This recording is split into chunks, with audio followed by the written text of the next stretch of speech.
क्या आपको पता है कि आपकी रगों में जो खून बह रहा है वो किसी और ने नहीं बल्कि अरबों साल पहले मरे हुए तारों के अवशेषों ने बनाया है। आज से 4.5 अरब साल पहले न सूरज था, न चांद और ना ही ये धरती।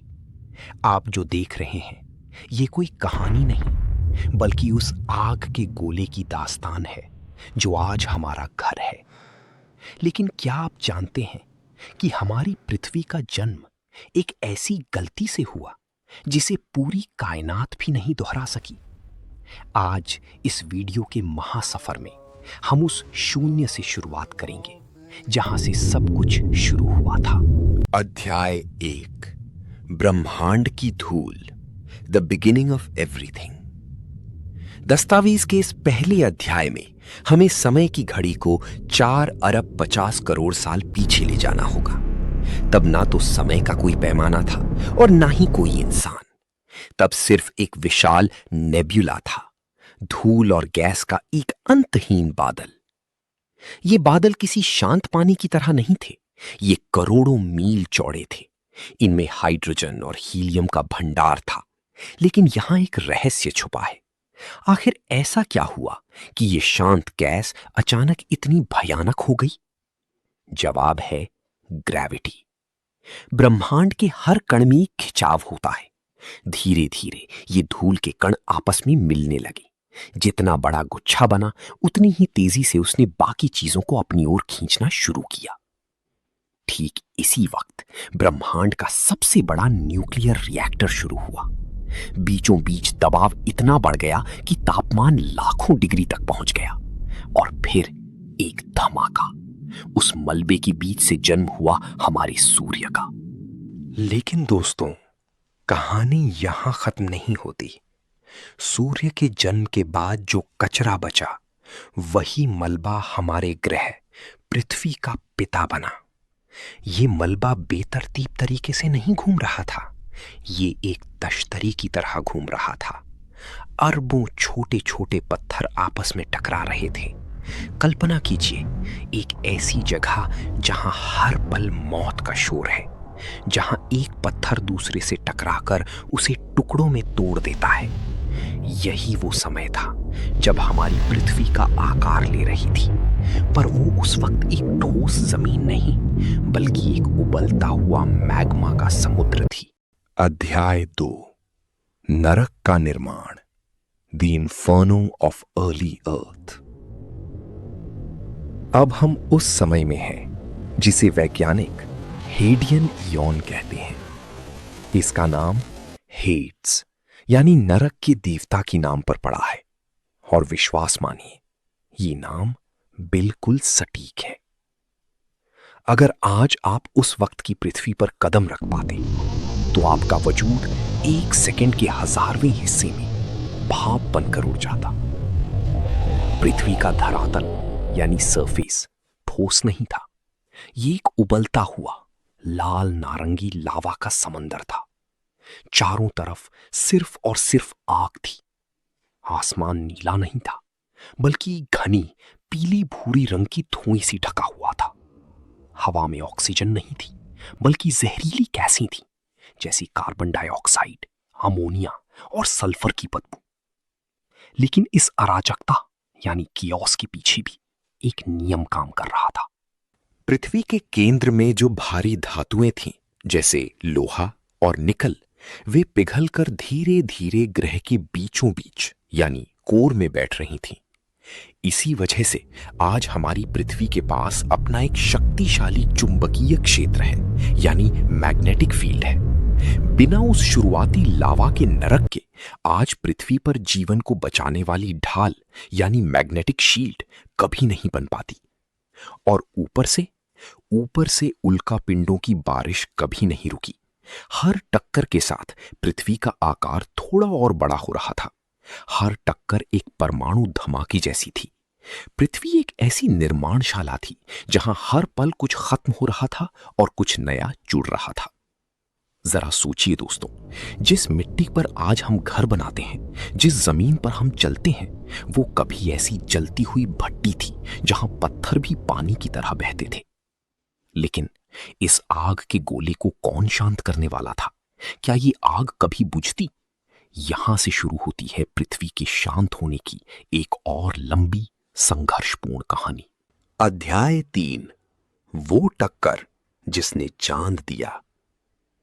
4.5 अरब साल पहले पृथ्वी अभी शांत भी नहीं हुई थी कि अंतरिक्ष की गहराइयों से एक मौत का पैगाम आ रहा था। वैज्ञानिक इस हमलावर को थिया कहते हैं। ये कोई छोटा पत्थर नहीं था दोस्तों, ये मंगल ग्रह जितना बड़ा एक पूरा का पूरा ग्रह था जो सीधे हमारी पृथ्वी की ओर बढ़ रहा था। जरा कल्पना कीजिए, आसमान में एक पूरा ग्रह आपकी ओर आ रहा हो। पृथ्वी के गुरुत्वाकर्षण ने थिया को अपनी ओर और तेजी से खींचा। टक्कर अपरिहार्य थी। और फिर धमाका।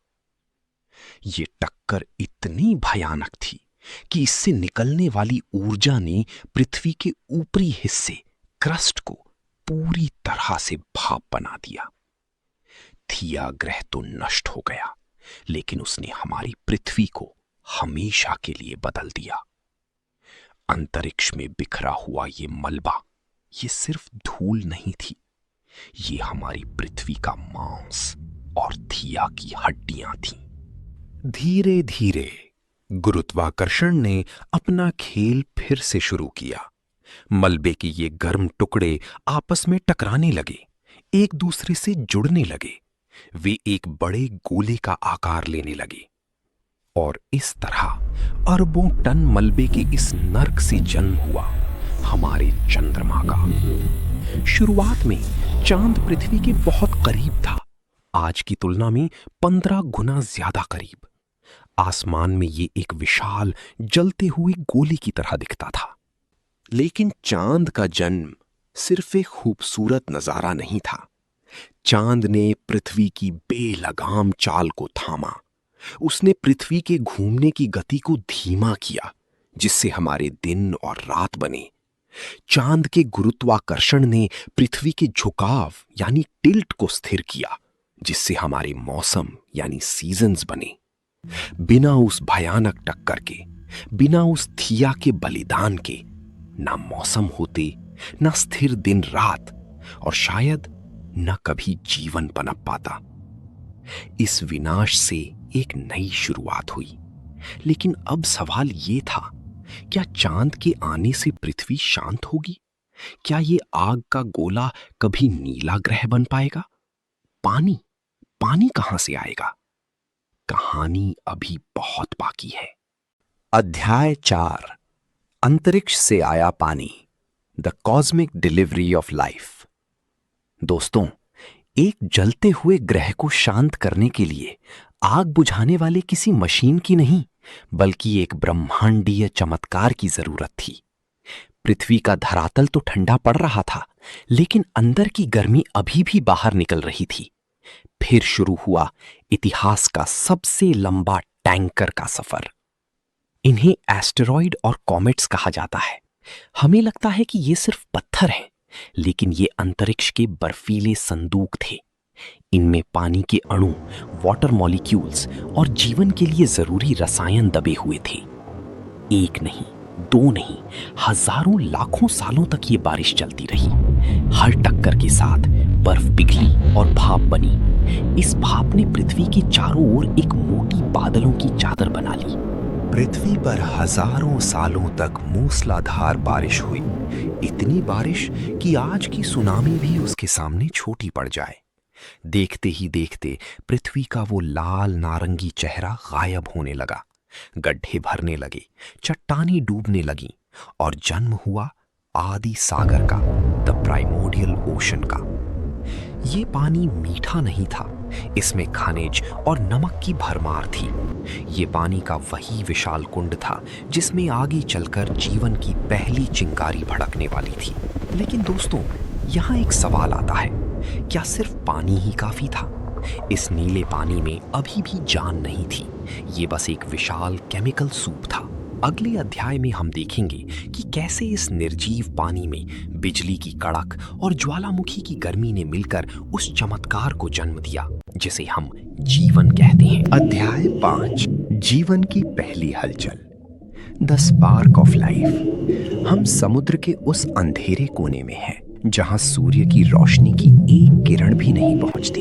यहाँ का तापमान खौलता हुआ है और दबाव इतना कि इंसान की हड्डियां पलक झपकते ही पिचक जाएं। लेकिन दोस्तों, इसी नर्क जैसी जगह पर जहां मौत का साया है, वहां जीवन ने अपना पहला कदम रखा।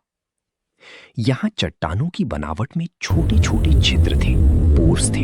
ये छिद्र किसी माइक्रोस्कोपिक लैब की तरह काम कर रहे थे। समुद्र में घुले हुए रसायन, बिजली की कड़क और धरती के केंद्र की गर्मी, इन तीनों का जब मिलन हुआ तो एक ऐसी केमिकल रिएक्शन हुई जो आज तक इंसानी विज्ञान के लिए एक पहेली है।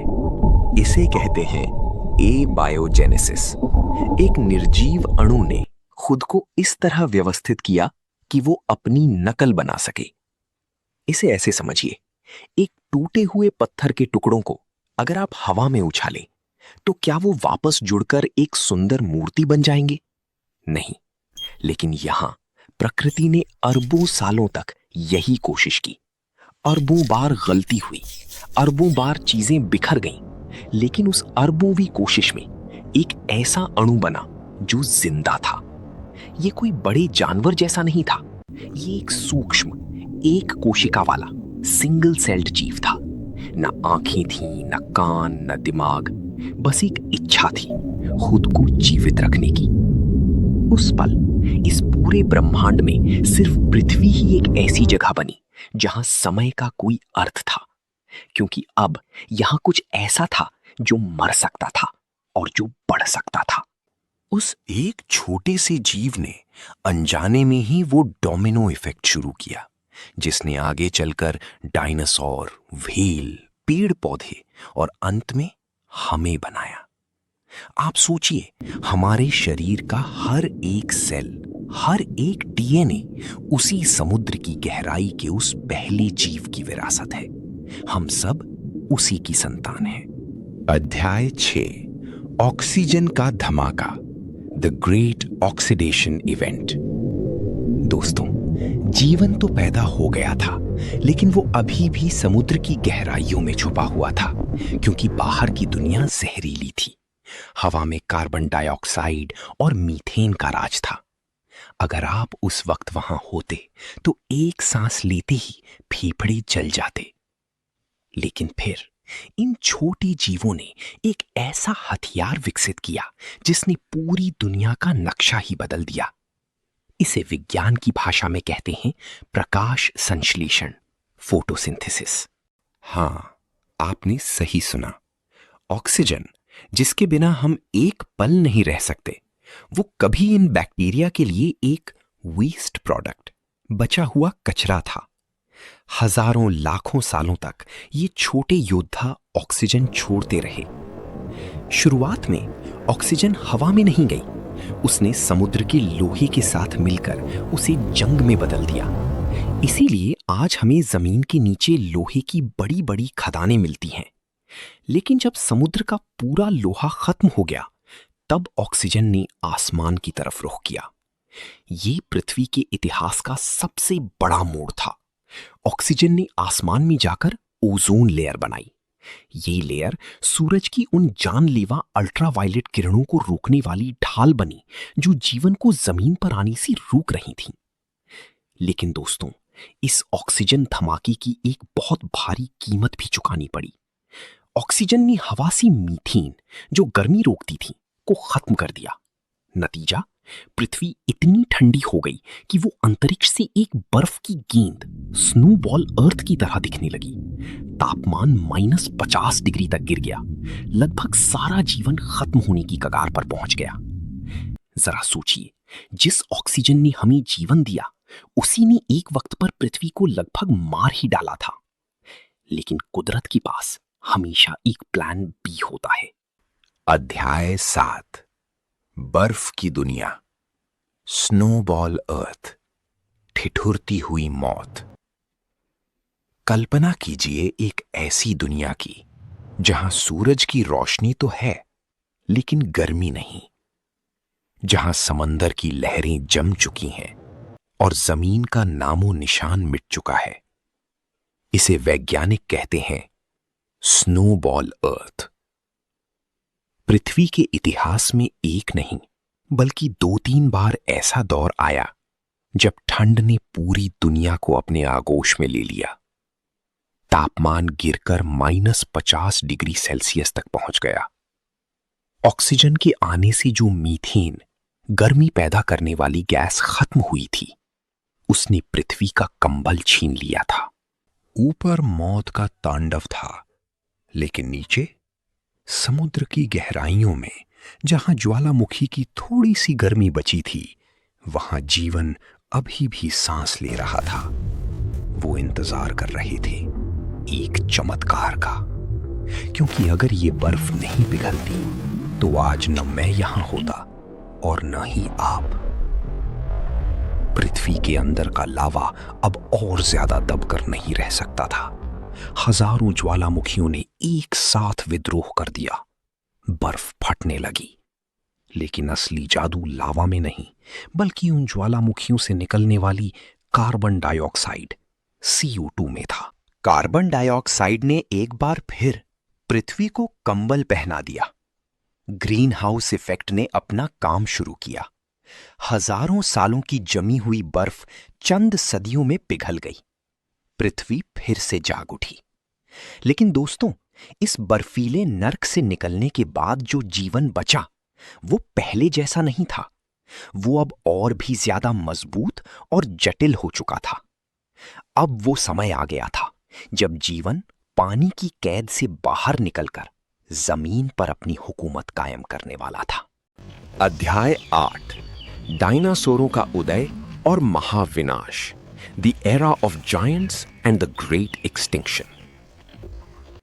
बर्फ पिघल चुकी थी और पृथ्वी अब एक विशाल बगीचा बन चुकी थी।